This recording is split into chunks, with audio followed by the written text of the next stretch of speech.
upper back, mid back pain. Does this sound like you? Well, if so, stay tuned because we're going to talk a little bit about why the upper back and mid back can get a little bit tight. Again, if you've seen one of our previous videos, we have talked a little bit about neck pain, and more importantly in that video we talked about how we live in a forward-facing world. So we spend a lot of time curled forward, whether that's on the computer, whether that's on our phones, whether that's doing any sort of activity that could be in front of us, even things like tying our shoes constantly. It all has us bent in this forward-facing position. So what does this do over time?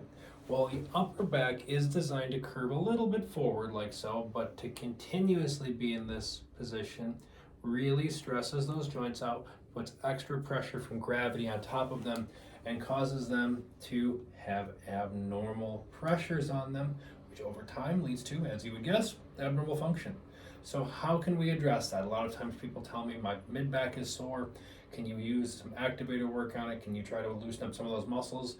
And in a lot of those instances, I'll say that's not actually where we're going to be working on muscles. The reason being, those muscles right now are overstretched. What we need to do is work on the muscles that are tight to help them to relax. So what's one way that we can do this? That would be pec stretches. So pec major, pec minor are the two major muscles of your chest. And there's a couple different stretches we can do to address them. The first one is like so, keeping your arms nice and 90 degrees, like so. You'll rotate those thumbs out like this while keeping your elbows by your side. Try not to let the elbows drift out. Keep them by your side and move back. Now you may notice here, my arms are right by my side there. If you notice that your elbows are cocking back or going too far forward, it may not feel like the stretch is targeting right through here. This is where you should feel that stretch, right here through the pecs, laterally and toward the armpit.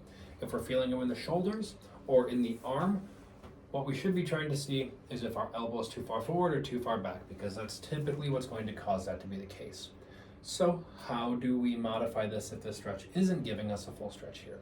Another thing that we can do is we can use a wall or a door frame like so and accomplish a very similar stretch. You'll go again 90 degrees and 90 degrees. Middle of the hand, middle of the forearm, and slowly walk away. You should feel a nice stretch through the chest. Again, if this isn't quite accomplishing that stretch you should be feeling. We'll modify that up to 45 degrees. Now this one targets the pec minor. The pec minor is that muscle that if you feel right here in your chest, it's probably really tight. It feels like one big knot that you roll over. By stretching the pec minor, that's really going to help open up the chest.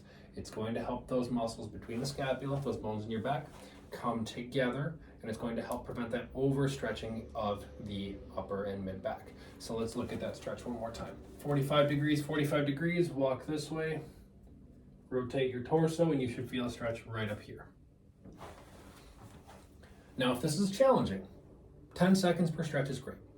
If you have more flexibility and you have a little bit more ease of this stretch, I would say 20 to 30 seconds is what we should shoot for. If you can do that a couple times a day, shooting for 1 minute to 2 minutes of stretching each side per day, that should help things to loosen up and move the right way. Now, one other thing you may feel is a bit of a squeeze between your shoulder blades as everything pulls back here, That's okay. We're not looking for pain, but if things feel like they're squeezing, that's actually a good thing. It's a good sign that you're doing that stretch right. Now, if you've tried these stretches and you're still having trouble with your upper back or mid back, things are still tight, they're not feeling or functioning the way that they should be, give our office a call at 630-584-5200, and we'll see if we can get you in for a free exam and consultation because there may be a deeper underlying problem at stake and at cause here. If you found this video helpful, please like, share, or comment with a friend. I'm Dr. Krause at First Place Chiropractic.